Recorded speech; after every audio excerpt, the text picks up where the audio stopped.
अनि हामीलाई कति खुसी लाग्यो। अब यसमा हाम्री आमा यहाँ हुनुहुन्छ,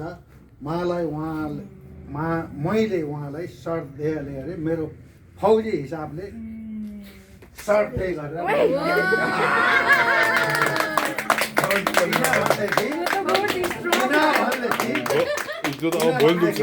उहाँ आज हामी समक्ष उपस्थित हुनुहुन्छ। यस्तो हामी छौँ, ठुलो भाग्य हो।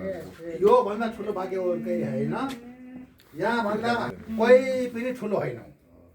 त्यही भएर जति सुकै म यहाँ बसिसके भए पनि मैले हजुरलाई धेरै धेरै नमन। त्यसपछि सबैलाई भन्छु, बाँच्नु हामी सबै बाँचेका छौँ।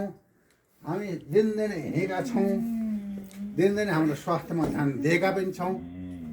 हुँदाहुँदै पनि हामीमा कमी छ, त्यो हाम्रो कमी सुधारौँ। त्यहाँभन्दा धेरै बोल्नु मैले छैन। सबै हामी यति उपस्थित गरेकोमा रीताज्यू हजुरलाई धेरै धेरै र नारायणज्यू हजुरलाई धेरै धेरै अनि करुणालाई भन्दिनँ, करुणा अनि यति वर्णन गरेको हुनाले आशीर्वाद छ। यहाँभन्दा धेरै भन्न सकिनँ।